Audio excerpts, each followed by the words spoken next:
لا حول ولا قوة إلا بالله العلي العظيم حسبنا الله ونعم الوكيل نعم المولى ونعم النصير أعوذ بالله من الشيطان الرجيم بسم الله الرحمن الرحيم الحمد لله الذي هدانا وما كنا لنهتدي لولا أن هدانا الله لقد جاءت رسل ربنا بالحق والصلاة والسلام على أشرف الأنبياء والمرسلين مولانا ومولا الثقلين جد الحسن والحسين بالقاسم محمد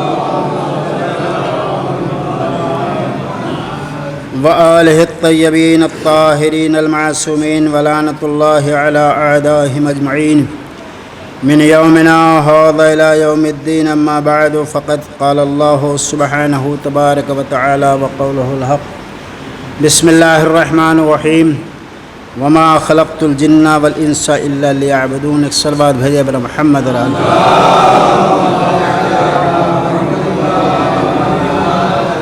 حضرات شہادت امام چہارم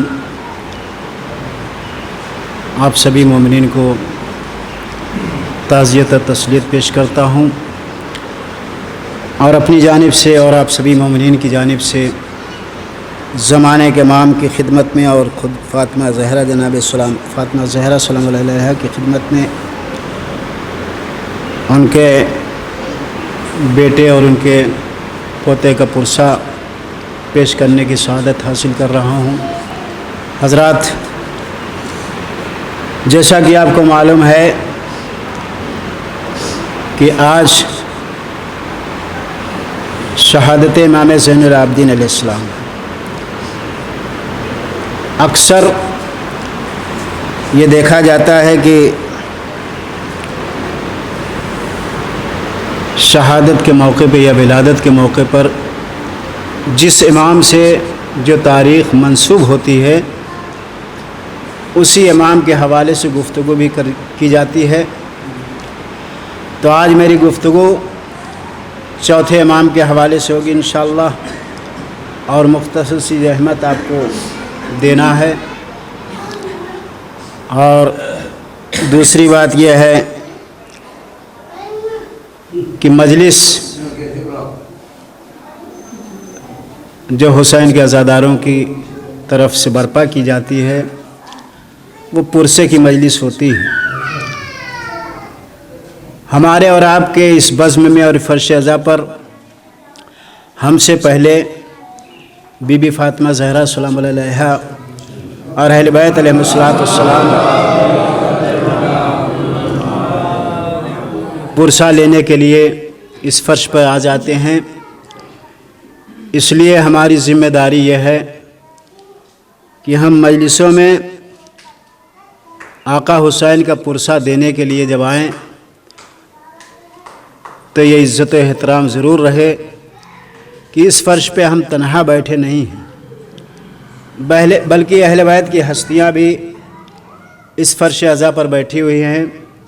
نہیں معلوم کس مومن کے پاس اور کس مومنہ کے بازو میں یہ ہستیاں بیٹھی ہو، اس لیے بڑے ہی احترام کے ساتھ اور بڑے ہی عزت کے ساتھ اور بڑے ہی تعظیم کے ساتھ ہمیں مجلسوں میں شرکت کرنا ہے۔ آج امام کا پرسہ جو ہمیں دینا ہے، آپ نے دیکھا کہ 3 مرثیہ خان حضرات نے مرثیہ خانی پیش کی، اور اس کے بعد پیشخانی کے طور پہ تحت کے لفظ میں علمدار بھائی نے بھی اچھا مرثیہ پیش کیا۔ بہرحال اگر دیکھا جائے تو جلوس کا ماحصل مجلس ہوتی ہے، اور ہر جلوس سے پہلے مجلس کو منعقد کر کے بانی مجلس دنیا کو بتانا چاہتا ہے کہ مجلس میں آ کر کے پہلے جناب فاطمہ زہرا کو راضی کر لو، اور اس کے بعد جلوس نکالو۔ اور جب تم مجلس میں شریک ہوگے تو تمہارے جلوس میں تمہاری نوحہ خوانی میں بی بی فاطمہ زہرا بھی شامل ہوں گی، اور اہل بیت بھی تمہارے نوحوں کو سنیں گی۔ جب ہم اپنا یہ شعار بنا لیں گے تو یقیناً اہل بیت ہماری معیت میں رہ کر کے ہر اس مقام پر ہماری نگرانی کریں گے، ہماری پاسبانی کریں گے۔ اور ایسا نہیں ہے کہ ہم مجلس میں نہیں آئے تو اہل بیت علیہم الصلاۃ جلوس میں نہیں رہیں گے، ایسا کچھ نہیں ہے۔ اس لیے کہ بڑی روایتیں اس کے بارے میں ہے کہ جب کربلا سے یہ قافلہ چلا تھا تو جناب فاطمہ زہرا ان کے ہمراہ تھی۔ یہ ساری روایتیں آپ کے ذہنوں میں ہیں، لیکن آج میں نے جس آیت کو آپ کے سامنے عنوان کلام کے طور پہ پیش کیا ہے وہ سورہ ذاریات، قرآن مجید کا 51واں سورہ، جس کی آیت نمبر 56، جس میں پروردگار اعلان کر رہا ہے وما خلقت الجن والانس الا لیعبدون۔ ہو سکتا ہے مومنین کے ذہنوں میں یہ بات آ رہی ہو کہ اس آیت سے امام چہرم کا کیا رابطہ ہے، اس سے کیا نسبت ہے۔ تو میں آپ کے ذہن میں بتاؤں کہ جہاں بھی فضیلت اہل بیت نمایاں ہو جائے وہ تو ہم سمجھ لیتے ہیں، لیکن جہاں فضیلت اہل بیت مخفی ہوتی ہے ہم اس کی تہ تک نہیں جا پاتے، اس لیے کہ اہل بیت ہر آیت اور ہر بارے میں، ہر ایک چیز کے بارے میں جانتے ہیں۔ گفتگو کو آگے بڑھاتے ہوئے عرض کروں کہ اللہ کہہ رہا وما خلقت الجن والانس الا لیعبدون، ہم نے جنات اور انسان کو خلق ہی نہیں کیا الا لیعبدون، سوائے اس کے کہ وہ میری عبادت کریں۔ اب ظاہر سی بات ہے کہ اللہ نے انسان کو اور جنات کو پیدا کیا تو عبادت کے لیے۔ اگر اللہ نے انسان کو اور ہمیں پیدا کیا ہے عبادت کے لیے تو عبادت کا مقصد کیا ہے؟ کیا عبادت صرف نماز پڑھ لینے کا نام ہے؟ کیا عبادت صرف روزہ رکھ لینے کا نام ہے؟ کیا عبادت صرف نیکیوں کے کر لینے کا نام ہے؟ کیا عبادت صرف حج کو بجا لانے کا نام ہے؟ نہیں، ہر وہ عبادت ہے جس میں اللہ اور رسول کی خوشنودی شامل ہے۔ جس کام میں بھی اللہ اور رسول کی خوشنودی حاصل ہو جائے اور اللہ اور رسول اس سے راضی ہو جائیں وہی عبادت ہے۔ اس کا مطلب یہ ہے کہ اللہ اور رسول کی مخالفت کرنے والا عبادت میں شمار نہیں کہلائے گا۔ جو بھی اللہ اور رسول کی خوشنودی کے لیے کام کیا جائے گا وہی کام عبادت ہوگا۔ اگر مجلسیں کی جائیں اللہ اور رسول کی خوشنودی کے لیے عبادت ہے، فرش عزا بچھایا جائے اللہ اور رسول کی خوشنودی کے لیے عبادت ہے، جلوس نکالا جائے اللہ اور رسول کی خوشنودی کے لیے عبادت ہے، نماز پڑھی جائے اللہ رسول کی خوشنودی کے لیے عبادت ہے۔ غرض جتنے بھی کام اللہ رسول کی خوشنودی کے لیے کیا جائے گا وہ کام عبادت کہلائے گا۔ اور ہر عبادت کرنے والا انسان جو عبادت پروردگار کرتا ہے اسے کہا جاتا ہے عابد، چاہے وہ نماز پڑھنے والا ہو، چاہے وہ روزہ رکھنے والا ہو، چاہے فرش عزا پر بیٹھنے والا ہو، چاہے جلوس نکالنے والا ہو، ہر انسان کو عابد کہا جائے گا۔ اب سوچے کہ جسے اللہ نے عابد بنا کے دنیا میں بنایا ہو اس کے لیے تو اتنی ساری منزلتیں ہیں، لیکن جو زین العابدین ہو اس کی حیثیت کو دنیا کیا پہچانے گی؟ جب عابد کو اللہ نے یہ مرتبہ دیا ہے کہ اگر فرش عزا پر معیت اہل بیت حاصل کر لیتا ہے تو اہل بیت کو اللہ نے یہ فضیلت دی ہے کہ اہل بیت جسے چاہے جنت میں لے جا سکتے ہیں۔ ایک صلوات بھیجے بر محمد اور آل محمد پر۔ یہ مسئلہ نہیں کھڑا ہونا چاہیے کہ کیسے کون جنت میں جائے گا، کون کیا کرے گا، نہیں، اللہ نے یہ قدرت انہیں دی ہے، وہ اپنے چاہنے والوں کو جنت تک لے جائیں گے۔ بہرحال میرے چوتھے امام کا لقب ایک زین العابدین بھی ہے۔ آپ جانتے ہیں کہ میرے چوتھے امام کو زین العابدین کیوں کہا جاتا ہے؟ اس کی وجہ یہ ہے کہ میرے مولا عبادت میں مصروف تھے۔ واقعہ سب سنا ہے، ایسا نہیں کہ کوئی نیا واقعہ پڑھو۔ میرے چوتھے امام عبادت میں مصروف ہیں اور شیطان آ کر کے امام کے انگوٹھے کو چبا رہا ہے۔ اب آپ سوچئے کہ امام ہیں، ہمارے اور آپ کے طریقے سے انسان نہیں ہیں، کہ نماز کو چھوڑ کر بھاگ جائے، نہیں، بلکہ جس کے باپ نے اژدہے کے 2 ٹکڑے کیے تھے اس کا پوتا نماز پڑھ رہا ہے، بتا رہا ہے کہ دیکھو اگر باپ بچپنے میں نہیں ڈرا ہے تو میں جوانی میں کیسے ڈر سکتا ہوں۔ ایک صلوات بھیجے بر محمد اور آل محمد پر۔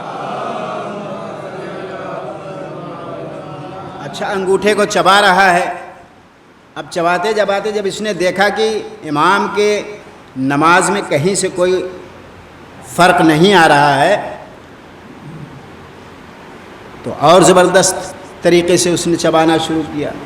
لیکن جب امام کی نماز ختم ہو گئی، ایک آواز گونجی جو ہاتف غیبی کی آواز تھی، یہ شیطان کی آواز نہیں تھی، یہ ہاتف غیبی کی اللہ کی آواز تھی۔ انت زین العابدین، اس کا مطلب یہ ہے کہ زین العابدین کا لقب شیطان نے نہیں دیا ہے، اس اللہ نے دیا ہے جس کی بارگاہ میں اللہ کی عبادت کرنے والا کر رہا تھا۔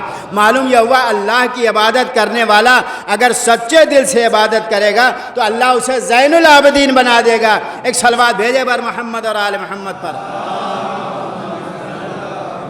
امام کے بہت سارے القاب ہیں، زین العابدین ہے، سید الساجدین ہے، امام العابدین ہے، امام الزاہدین ہے، بہت سارے القاب امام کے ہیں۔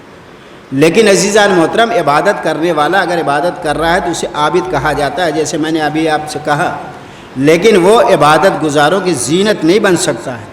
زینت تب بنے گا جب ہر میدان میں بالکل سے ایک دم سپر پاور ہو، اس کے آگے کوئی انسان بڑھ ہی نہ سکے۔ ہر عبادت میں جو ہائیسٹ ہو، سب سے بلند ہو، اسے عبادت کرنے والے کی زینت بنایا جا سکتا ہے، اور اللہ بنائے گا، ہمارے اور آپ کو یہ اختیار نہیں ہے۔ اس کا مطلب ہے کہ میرے چوتھے امام عبادت کی ہر منزل میں کمال کی منزل میں ہیں۔ نہ نماز پڑھنے میں کوئی ان کا مقابلہ کر سکتا ہے، نہ روزے میں کوئی ان کا مقابلہ کر سکتا ہے، نہ حج میں کوئی مقابلہ کر سکتا ہے، نہ تیمارداری میں کوئی مقابلہ کر سکتا ہے، نہ سخاوت میں کوئی مقابلہ۔ ہر میدان میں میرے چوتھے امام سارے عبادت گزاروں کی زینت بن کے آئے ہیں۔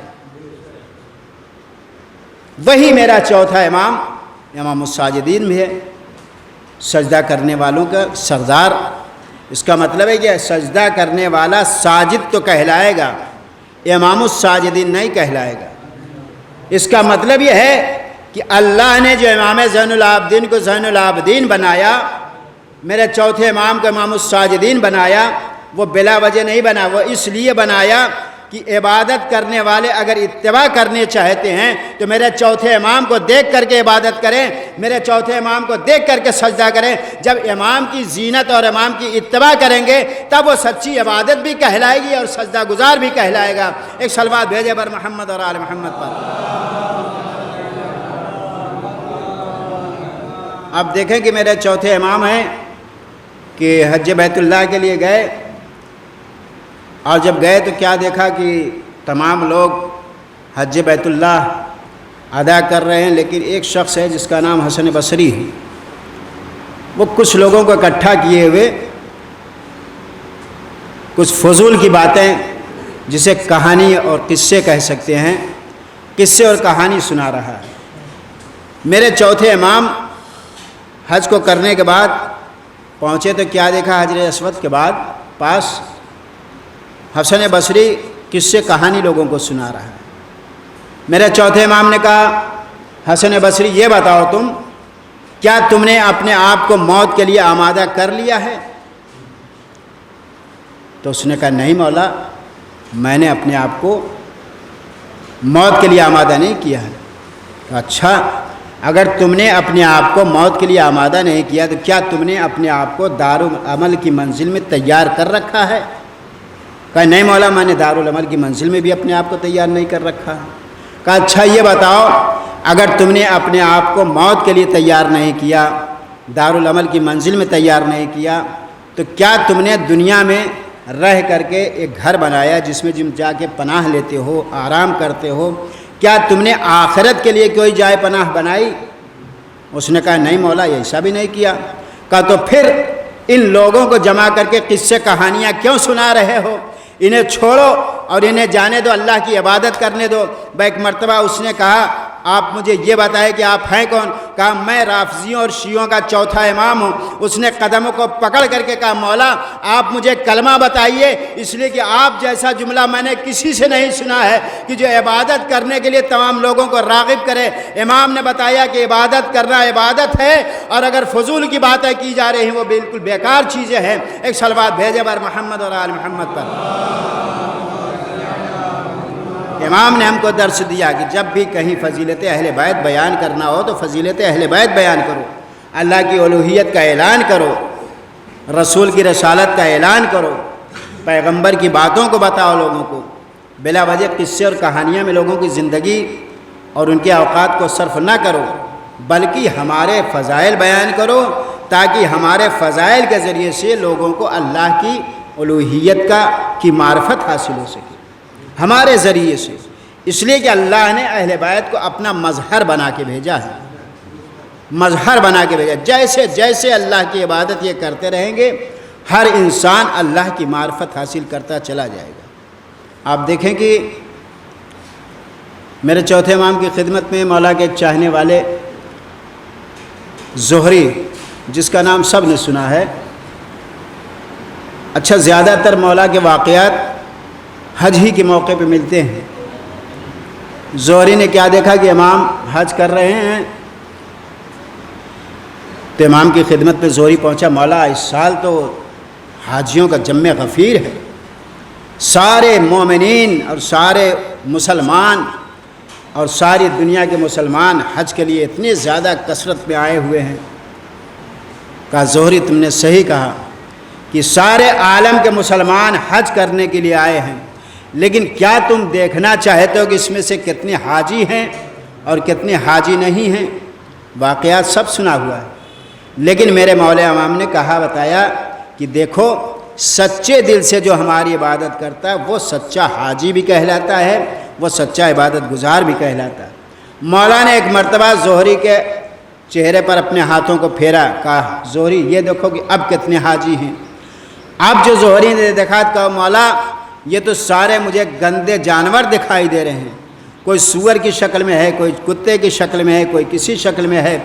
کہا اے زہری بس یہ جان لو کہ جو سچے دل سے ہماری محبت میں اہل بیت کی اطاعت میں پروردگار کی عبادت کرتے ہیں وہی سچے عبادت گزار کہلاتے ہیں۔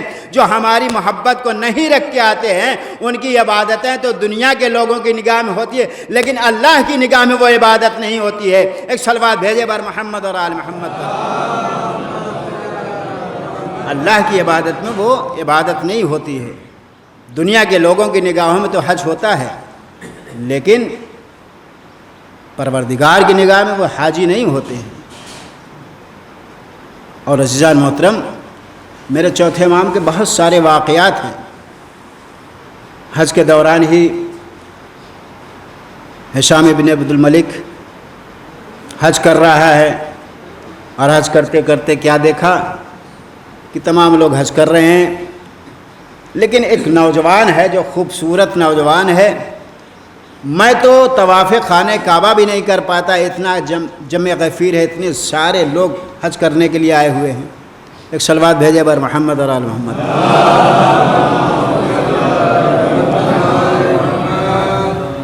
دیکھیے ابھی دوپہر بھی نہیں ہوئی ہے، اس لیے کھانا بھی نہیں کھایا ہے، اس کے بعد بھی لوگوں کو نیند آ رہی ہے۔ ایک صلوات اور بھیجے بر محمد اور آل محمد۔ ہم لوگوں کی نگاہ پورے مجمع پہ رہتی ہے، آپ یہ نہ سوچیے کہ ذاکر جو صرف ذاکری کر کے چلا جاتا ہے۔ بہرحال میرے چوتھے امام ہیں کہ جو حج کر رہے ہیں، تو ہشام ابن عبد الملک نے کیا دیکھا کہ تمام حاجی لوگ عبادت تو اللہ کی کر رہے ہیں، طواف کر رہے ہیں، لیکن مجھے اتنا موقع نہیں مل پاتا کثرت کی وجہ سے، حجاج کی کثرت کی وجہ سے مجھے اتنا موقع نہیں مل پاتا کہ میں جا کر کے طواف خانہ کعبہ کروں۔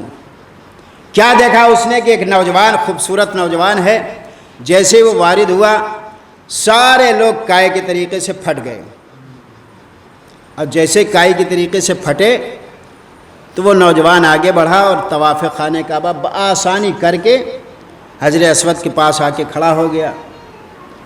اب اس نے ایک مرتبہ پیچھے سے جا کر کے کہا مولا آپ امام ہیں، میں آپ کے بابا کا قاتل نہیں ہوں، لیکن اگر آپ کو مال و دولت کی ضرورت ہے تو میں آپ کو مال و دولت دینے کے لیے تیار ہوں۔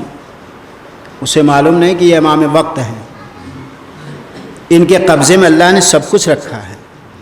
اگر آپ کو مال و دولت کی ضرورت ہے میں تو آپ کو مال و دولت دینے کے لیے تیار ہوں۔ کہ تو مجھے مال و دولت کیا دے گا؟ جس کو اللہ نے ساری دنیا کا خزانہ دے کے بھیجا ہو اسے تو کیا مال و دولت دے گا؟ کہ نہیں اگر آپ چاہتے ہوں۔ ایک مرتبہ مولا نے کہا اے ہشام بن عبد الملک تو سمجھتا ہے کہ ہم جو ہے مجبور ہیں؟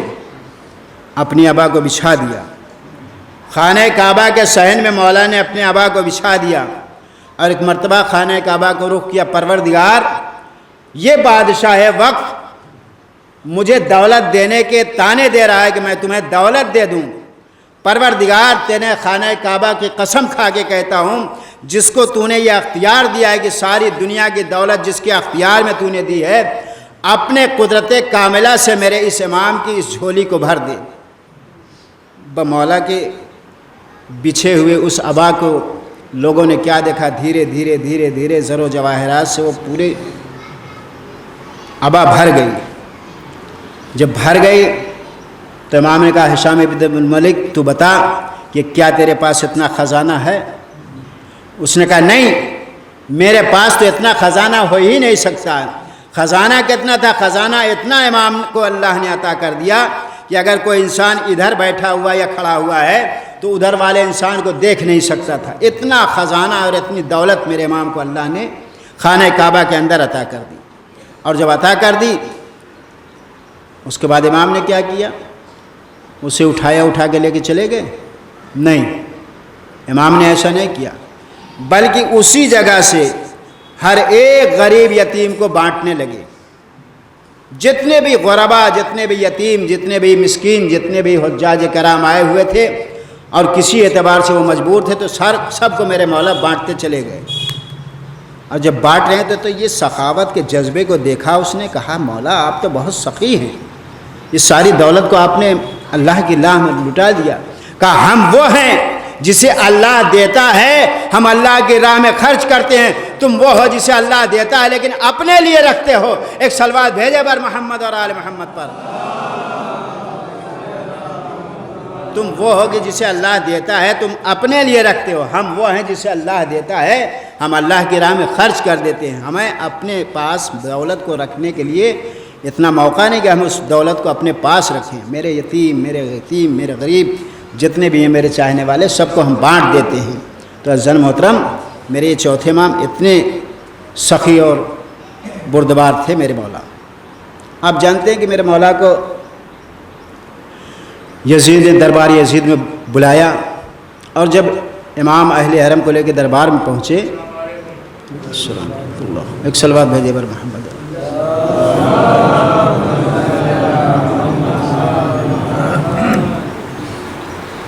تو کربلا سے لے کے کوفہ اور کوفہ سے لے کے شام تک کے سارے واقعات آپ کے ذہنوں میں ہیں، اور جتنے بھی خطبے بی بی زینب نے دیے، بی بی ام کلثوم نے دیے ہیں، جناب امام زین العابدین نے دیے ہیں، سارے خطبے بھی آپ کے ذہنوں میں ہیں۔ لیکن دربار یزید میں میرے چوتھے امام کا خطبہ بالکل ایک عجوبہ تھا، ایک ایسا معجز نما خطبہ تھا میرے مولا کا کہ دنیا یہ سمجھ رہی تھی کہ دربار یزید میں امام کو قید کر کے لایا جا رہا ہے۔ اب ظاہر سی بات حکومت یزید کی ہے، سلطنت یزید کی ہے، ایریا یزید کا ہے، سارے سپاہی یزید کے ہیں، سارے سفیر یزید کے بیٹھے ہوئے ہیں، ہر اعتبار سے ماحول یزید کا ہے۔ لیکن ایسے موقع پر میرے چوتھے امام نے جب دیکھا تو کیا دیکھا کہ یزید کا ایک خطیب منبر پر جاتا ہے اور یزید کی تعریفیں کرتا ہے، جو بھی فضیلتیں اس کے ذہن میں تھی۔ کیوں؟ اس لیے کہ اسے خطیب کو یزید سے پیسہ ملا تھا۔ یزید سے اماؤنٹ ملا تھا کہ تم کو میری فضیلت بیان کرنا ہے، لیکن اسے نہیں معلوم کہ امام کے سامنے میں یزید کی فضیلت بیان کر رہا ہوں، اسے نہیں معلوم کہ امام کیا ہوتا ہے۔ فضیلت یزید بیان کرتے کرتے جب ایک مرتبہ میرے مولا نے دیکھا کہ ساری یزید کی فضیلتیں وہ بیان کر چکا اور خاموش ہو گیا، تو ایک مرتبہ میرے چوتھے امام نے کہا کہ اے یزید، اگر تیرا حکم ہو تو میں بھی کچھ بیان کروں۔ اچھا، اب ظاہر سی بات ہے یزید کی حکومت ہے، لیکن امام وقت تو ہیں ہی، میرے مولا کی اجازت لینے کی کیا ضرورت تھی؟ امام تھے، ساری کائنات کے حکمراں تھے، چاہتے تو خود بول سکتے تھے، لیکن امام نے اجازت اس لیے لی کہ ملکیت تو میری ہے، لیکن چونکہ یزید کے دربار میں ہوں، اگر میں بغیر اس کی اجازت کے بولتا ہوں تو ہو سکتا ہے یہ میرے بولنے پر پابندی لگا دے، پہرا لگا دے، مجھے قتل کروا دے، مجھے مار ڈالے، کسی جلاد کو حکم دے دے، اس لیے اجازت لی۔ اجازت لینے کے بعد کہا اے یزید یہ بتا مجھے، کیا میں بھی کچھ بیان کر سکتا ہوں؟ بھائی ایک مرتبہ یزید نے کہا کہ ہاں آپ بھی بیان کریے جو کچھ بیان کرنا ہو۔ تو اب ظاہر سی بات ہے کہ میرے چوتھے امام اسی جگہ پہنچے جہاں سے خطیب یزید کی فضیلتیں بیان کر رہا تھا۔ سب سے پہلے میرے چوتھے امام نے اس جگہ پہ جانے کے بعد، میں جگہ اس لیے کہہ رہا ہوں، ممبر اس لیے نہیں کہہ رہا ہوں کہ وہ ممبر نہیں تھا، جس جگہ سے فضیلت اہل بیت بیان نہ ہو وہ ممبر نہیں کہا جا سکتا۔ امام نے خود بتایا کہ اے یزید یہ بتا، اس کاٹھ کے لکڑی کے بنائے ہوئے اس جگہ سے کیا میں کچھ بیان کر سکتا ہوں؟ تو بتایا کہ اسے ممبر اس لیے نہیں کہا جائے گا، کاٹھ کی جگہ تو ہو سکتا ہے، لکڑی کے مقام تو ہو سکتا ہے، لیکن ممبر اسے کہتے ہیں جہاں سے فضیلت اہل بیت بیان کی جاتی ہے۔ ایک صلوات بھیجے بر محمد اور آل محمد پر۔ اب جیسے حکم ملا تو امام اس مقام پر پہنچے، اور پہنچنے کے بعد سب سے پہلا جو کام کیا میرے مولا نے، خطبے کا آغاز جو کیا وہ اللہ کی حمد و ثنا سے، جو ہمارے ہر امام کا معمول رہا ہے۔ کہیں بھی کوئی خطبہ دیا، کوئی کلام کسی سے کیا تو پہلے اللہ کی الوہیت کا اعلان، اور اس کے بعد رسول کی رسالت کا اعلان، اس کے بعد علی کی ولایت کا اعلان، اس کے بعد جو بھی باتیں کرنی ہوئی ہر امام نے اسی طریقے سے گفتگو کی ہے۔ تو میرے چوتھے امام نے بھی وہی کیا۔ ممبر پر جانے کے بعد اور لکڑی کے اس مقام پر جانے کے بعد میرے مولا نے اللہ کی الوہیت کا اعلان کیا، رسول کی رسالت کا اعلان کیا، اور اس کے بعد اپنے جد کی فضیلتوں کا اعلان کیا۔ ان فضیلتوں کو بیان کرنے کے بعد میرے چوتھے امام نے کہا اے یزید سن، اللہ نے 6 چیزیں ہمیں ایسی دی ہیں، اور وہ 6 صفتیں اللہ نے ہم کو عطا کی ہیں وہ تمہیں نہیں عطا کی ہیں۔ اب بتائیں کہ دربار یزید کا ہے، درباری سب یزید کے ہیں، سپاہی سب یزید کے ہیں، ایسے موقع پر ایک قیدی جو یزید کی آنکھوں میں آنکھیں ڈال کے کہہ رہا یزید سن، اللہ نے 6 صفتیں ہمیں ایسی دی ہیں وہ تمہیں عطا نہیں کیا، تم میں سے کسی کو عطا نہیں کی ہیں۔ کیا کوئی قیدی ایسے بیان کر سکتا ہے؟ دنیا کا کوئی طاقتور انسان کسی بھی دربار میں اور کسی بھی جگہ پہ جانے کے بعد ایسی گفتگو نہیں کر سکتا جیسی میرے امام نے کیا۔ کہا سن، اللہ نے 6 صفتیں جو ہمیں دی ہیں وہ تمہیں کبھی نہیں دینے والا ہے۔ کہا وہ 6 صفتیں کیا ہیں؟ کہا پہلی صفت یہ ہے کہ اللہ نے ہم کو علم سے نوازا ہے، اللہ نے تمہیں علم سے نہیں نوازا ہے۔ اللہ نے جو ہمیں علم دیا ہے وہ علم اتنا بامعرفت ہے کہ ہمارے جد نے نہج البلاغہ لکھ کے بتا دیا کہ قرآن کے بعد اگر کوئی کتاب ہے تو وہ نہج البلاغہ کی کتاب ہے۔ ایک صلوات بھیجے بر محمد اور آل محمد۔ ہماری گفتگو کو اللہ اتنا پسند کرتا ہے کہ نہج البلاغہ کی شکل میں اللہ نے اس کتاب کو بنا دیا کہ جو دنیا میں لوگوں کے لیے قرآن کے بعد رہنما اور راہبر ہے۔ اور ہماری علم کی منزل اگر تمہیں پہچاننا ہے تو تم یہ جان لو کہ میں اس امام کا بیٹا ہوں کہ جس کی زبان بغیر وحی الہی کے کھلتی نہیں. میں بھی جو گفتگو کرتا ہوں وہ میری گفتگو جب اکٹھا کی جائے گی تو اگر جد کی گفتگو کو اکٹھا کیا نہج البلاغہ کہا گیا تو میری گفتگو کا اکٹھا کرنے کے بعد صحیفہ سجادیہ کہا جائے گا، اس لیے کہ دنیا میں کوئی ایسی دعا کی کتاب نہیں اتری ہے جو صحیفہ سجادیہ کا مقابلہ کر سکے. ایک صلوات بھیجے بر محمد اور آل محمد پر. تو میرے مولا نے اپنے علم کی فضیلت بیان کی کہ اللہ نے کیا علم ہمیں دیا ہے. اگر تجھے علم ایسا دیا ہو تو بتا تو کہ کوئی کتاب تم نے لکھے ہو، تمہارے اجداد نے کوئی کتاب لکھی ہو، تمہارے اجداد کے بتائے ہوئے جملے کسی نے اکٹھا کیے ہوں. ہم اہل بیت علیہم الصلاۃ والسلام وہ ہیں کہ جس کی زبان سے نکلے ہوئے کلمات کو اللہ نے اکٹھا کر کے نہج البلاغہ کی شکل میں لوگوں کے لیے راہبر کی حیثیت سے بھیجا. اور سن، دوسری صفت اللہ نے جو ہمیں عطا کی ہے وہ صفت ہے حلم کی. حلم کہتے ہیں برداشت کرنا. اچھا، برداشت کرنا کیسے ہوتا ہے؟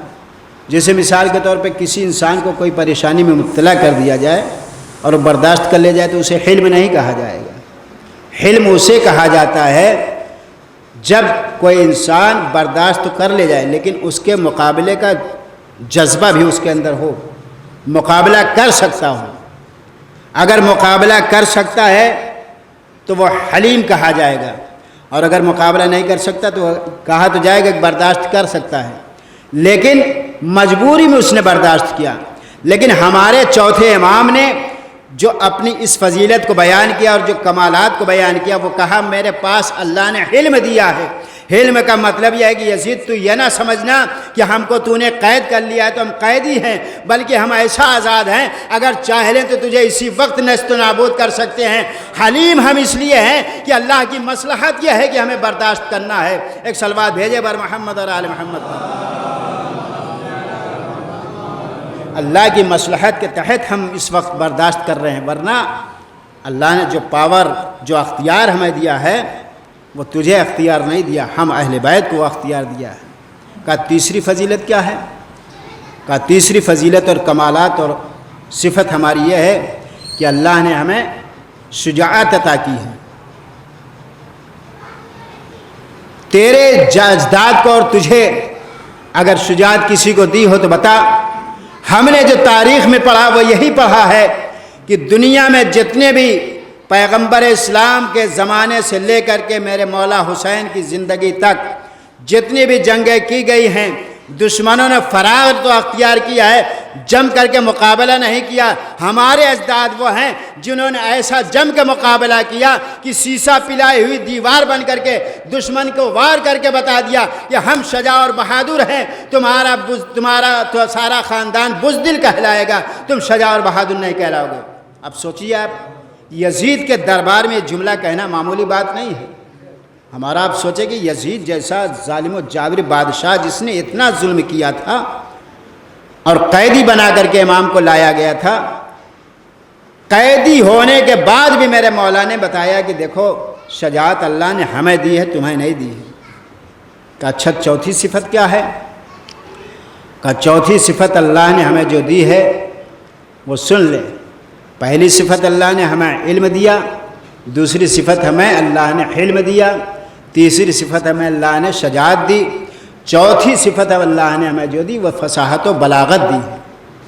فصاحت و بلاغت میں دنیا کا انسان ہمارا مقابلہ نہیں کر سکتا ہے، اس لیے کہ ہم اتنے فصیح و بلیغ ہیں کہ جو جملہ بولتے ہیں وہ ناپ تول کے بولتے ہیں. اللہ کی مرضی جو ہوتی وہی ہم کہتے ہیں، اللہ کی مرضی کے خلاف ہم کبھی نہیں بولتے ہیں، اس لیے ہمارے جملے فصیح و بلیغ ہوا کرتے ہیں. ایک صلوات بھیجے بر محمد اور آل محمد.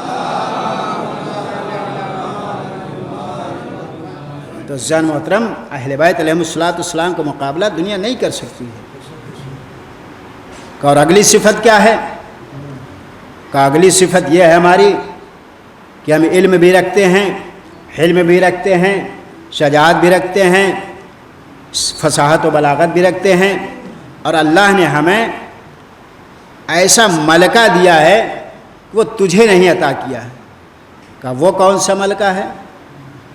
کا وہ ملکہ یہ ہے کہ اللہ نے ہماری محبت مومنین کے دلوں میں رکھی ہے، ہماری محبت مومنین کے دلوں میں رکھی ہے۔ تمہاری محبت کسی بھی انسان کے دل میں نہیں ہے، اس لیے کہ جس کے دل میں محبت اہل بیت ہوگی وہ بباغ دہل کہہ سکتا ہے ہم علی کے چاہنے والے ہیں، لیکن تو ایسا بزدل ہے کہ نہ خود کہہ سکتا ہے کہ میں علی کا محب ہوں، نہ یہ کہہ سکتا میں شجاع اور بہادر ہوں۔ ایک صلوات بھیجے بر محمد اور آل محمد پر۔ تو عزیزان محترم، اہل بیت علیہ السلام کی فضیلت و کمالات بہت سارے ہیں، انہی فضیلت و کمالات میں سے کچھ فضیلتیں بھی مولا نے بیان کی۔ ان فضیلتوں میں سے ایک فضیلت بیان کر دوں کہ مولا نے کہا دیکھیے اے یزید، اللہ نے ہمیں اس کا بیٹا بنایا کہ جو صاحب معراج تھا۔ گفتگو اس میں بہت ساری ہیں، صاحب مینا کا بیٹا، صاحب کعبہ کا بیٹا اور وغیرہ وغیرہ بہت ساری گفتگو ہے، لیکن جو بات کہی میرے چوتھے امام میں وہ یہ کہی کہ اللہ نے فضیلتوں میں سے جو فضیلت ہمیں دی ہے، ان فضیلتوں میں سے ایک فضیلت یہ تھی کہ اللہ نے ہم کو صاحب معراج کا بیٹا بنایا۔ اس کا مطلب یہ ہے کہ پیغمبر اسلام کی معراج کا تذکرہ کر کے مولا نے بتایا کہ ہمارے اجداد ایسے ہیں، اگر تیرے اجداد کوئی ایسا ہو تو مجھے بتا کے دکھا دے، اگر تیرے اجداد ایسے نہیں ہیں تو اس کا مطلب تو حق پہ نہیں ہے، تو باطل پہ، ہم ہی حق پر ہیں۔ ایک صلوات بھیجے بر محمد اور آل محمد۔ بس عزیزان محترم، اہل بیت علیہ السلام کی فضیلت و کمالات بہت سارے ہیں، اور وقت بھی کافی گزر چکا، 11:51 ہو گئے ہیں، 5 منٹ یا 10 منٹ جان کے رہ گئے ہیں۔ اس لیے چاہتا ہوں کہ مصائب کی منزل میں اپنے چوتھے امام کے حوالے سے کچھ گفتگو کر دوں تاکہ مجلس کا ماحصل ہمارے ذہن میں محفوظ ہو جائے۔ میرے چوتھے امام پہ مصائب کتنے ڈھائے گئے یہ سب جانتے ہیں۔ اہل حرم کو قید کیا گیا، اور قید کرنے کے بعد امام کے ہاتھوں میں مہار ناقہ دی گئی۔ اب آپ بتاؤ کہ جس امام کے ہاتھوں میں ہتکڑیاں ہوں، جس کے پیروں میں بیڑیاں ہوں، کمر میں لنگر ہو اور گلے میں خاردار توق ہو، اس امام کے ہاتھوں میں مہار ناقہ کو دیا گیا، اور میرے امام کربلا سے کوفہ اور کوفہ سے شام تک اس قافلے کو لے کے چلے ہیں۔ عزاداران مظلوم کربلا جب یہ قافلہ دربار یزید میں پہنچا ہے تو امام نے جو کچھ بھی کیا وہ میں نے بتایا آپ کو، لیکن جب یزید نے امام سے ان کا تعارف کروایا تو یہی کیا کہ بتاؤ یہ کون ہے؟ تو شمر نے کہا تجھے معلوم نہیں، یہ علی بن الحسین ہے۔ تو یزید نے کہا اے شمر یہ بتا کہ تم نے تو کہا تھا کہ علی کو قتل کر ڈالا گیا کربلا کے مقتل میں، یہ علی زندہ کیسے رہ گئے؟ کہا وہ علی اکبر تھے جنہیں سنان ابن انس نے برچھی کی عنی کا سہارا لے کر کے شہید کیا۔ یہ علی ابن الحسین ہیں جو امام کے بیٹے ہیں، جو سب سے بڑے ہیں۔ عزاداران مظلوم کربلا با ایک مرتبہ دشمن کو حکم دیا کہ امام کو قتل کر ڈالا جائے۔ روایت بتاتی ہے جیسے امام کے قتل کا حکم یزید نے جاری کیا، بیویوں نے ایک مرتبہ آقا امام زین العابدین کو چاروں طرف سے گھیر لیا۔ دشمنوں کس کی مجال ہے میرے اس لال کو قید کر لے اور میرے اس لال کو ذبح کر ڈالے اور میرے اس لال کو قتل کر ڈالے۔ عزاداران مظلوم کربلا روایت کے جملے ہیں کہ تمام بیویوں کو ہٹایا بھی گیا، لیکن ایک بیوی تھی جو میرے چوتھے امام کے پیروں کو پکڑ کر کے کہہ رہی ہے اے میرے آقا مجھے ذبح کر ڈالا جائے لیکن آپ کو ذبح نہ ہونے دوں گی۔ بس مرتبہ اس بیوی نے کہا اے دشمنوں تم لوگ کیا دیکھ رہے ہو؟ حبش کے رہنے والے ہو، میں فضہ ہوں، تمہارے خاندان کی ہوں، اگر مجھے قید کر دیا گیا تو ٹھیک ہے، لیکن اگر مجھے ذبح کر ڈالا گیا تو تمہاری جرأت کیسی ہے کہ تم نے اپنے خاندان کی عورت کو ذبح کرتے ہوئے دیکھ لیا۔ بس عزاداران مظلوم کربلا روایت بتا بتاتی ہے کہ فضہ کو بچانے والے حبشی جوان ایک مرتبہ اپنی تلواروں کو نیام سے نکال لیتے ہیں، یزید اگر ہمارے قبیلے کی عورت کو ذبح کر ڈالا گیا تو ہم تجھ سے انتقام لے لیں گے۔ اے عزادارو، ایک مرتبہ میری زینب نے آواز دیا، اے میرے آقا حسین، ارے ذرا کربلا کے مقتل سے اٹھ کے آگے دیکھو، ارے آپ کی کنیز فضہ کو بچانے والے اتنے سارے نوجوان موجود ہیں، لیکن ہائے آپ کی بہن کو کوئی بچانے والا نہیں ہے۔ اجرکم اللہ عزاداران مظلوم کربلا، عزادارو جناب زینب اولیاء مقام نے آواز دیا، اے میرے بھائیا حسین، فضہ کو بچانے والے اتنے سارے لوگ موجود ہیں، لیکن آپ کی بہن کو کوئی بچانے والا نہیں ہے۔ اے عزادارو، قافلے کو قید خانے میں ڈال دیا گیا۔ سال بھر کے بعد رہائی جب ملی، میرے چوتھے امام مدینہ آئے، اور مدینہ آنے کے بعد عزاداران مظلوم کربلا 25 محرم کی تاریخ تھی کہ جس تاریخ کو امام کو ولید ابن عبد الملک نے زہر دے دیا۔ اے عزادارو، جیسے میرے چوتھے امام کو زہر دیا گیا، میرا امام تڑپنے لگا، حالت متغیر ہو گئی۔ اے عزادارو، تمام لوگ آگے بڑھے، اے میرے چوتھے امام، آپ کی یہ کیا کیفیت ہے؟ کہا امام نہیں، بلکہ یہ دیکھو کہ میرے حالت اس لیے متغیر ہے کہ ولید ابن عبد الملک نے مجھے زہر دے دیا ہے۔ بس عزاداران مظلوم کربلا، میرے 5ویں امام آگے بڑھے، اے میرے بابا، ارے آپ اپنے امام رموز امامت کو میرے حوالے کر دیجئے۔ بس عزادارو، رموز امامت کو میرے چوتھے امام نے اپنے لال علی ابن الحسین نے اپنے لال محمد باقر کے حوالے کر دیا۔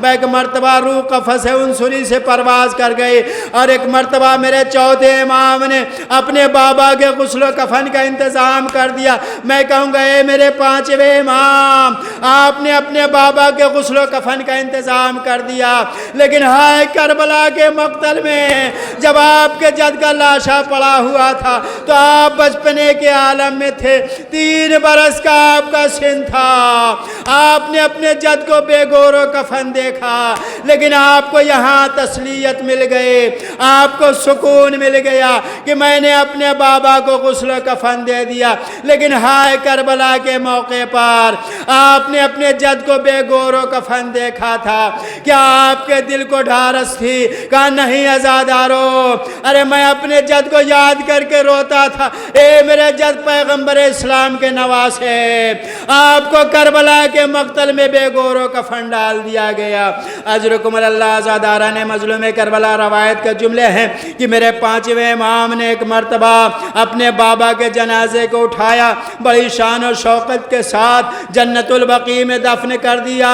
روایت بتاتی کہ میرے چوتھے امام کو غسل و کفن دینے کے بعد جب تدفین کی منزل میں میرے 5ویں امام نے اتار دیا اور تدفین کرنے کے بعد گھر واپس آ گئے، تو روایت بتاتی ہے کہ میرے آقا کا جو ناقہ تھا وہ اتنا گریا کرتا تھا کہ امام اس ناقے کو لحد امام زین العابدین پہ لے کے پہنچے، اور پہنچنے کے بعد ناقے کو امام کے رہت کے پاس رکھ دیا، آواز دیا، اے میرے بابا کے ناقے، ارے تم میرے بابا کے گریا کر لو۔ بس عزادارو، روایت بتاتی ہے کہ ادھر میرے 5ویں امام نے اپنے بابا کے ناقے کو لحد امام پہ لا کے کھڑا کیا، ارے روتے روتے ایک مرتبہ میرے 5ویں امام نے کیا دیکھا، ناقہ بے ہوش ہوا۔ امام سمجھے کہ میرا ناقہ اس وقت بے ہوش ہو گیا، لیکن عزاداران مظلوم کربلا اب جو دیکھا تو کیا دیکھا، میرے بابا کی شہادت کے بعد میرے بابا کا ناقہ بھی اس دنیا سے قفس عنصری سے پرواز کر گیا۔ بس ایک مرتبہ میرا دل کہتا ہے، اے میرے 5ویں امام، ارے آپ نے کیسے برداشت کیا آپ کے بابا کا جنازہ، آپ نے جنت البقیع میں دفن کر لیا، لیکن ایک ناقے کو یہ برداشت نہ ہوا جس نے کربلا سے کوفہ، کوفہ سے شام، اور شام سے مدینہ آپ کے ناقے کو پہنچایا تھا۔ ہر شہادت امام زین العابدین کے بعد اس ناقے کو برداشت نہ ہوئی، بس امام کی لحد پہ جا کے اپنی جان کو فدا کر دیا۔ وَسَيَعْلَمُ الَّذِينَ ظَلَمُوا أَيَّ مُنقَلِبٍ يَنقَلِبُونَ الہی بحق زہرا و ابیہا و بالہا و بنیہا، پروردگار واسطہ محمد اور آل محمد علیہ السلام کا ہماری اس قلیل سی مجلس کو قبول فرما، پالنے والے اہل مجلس کے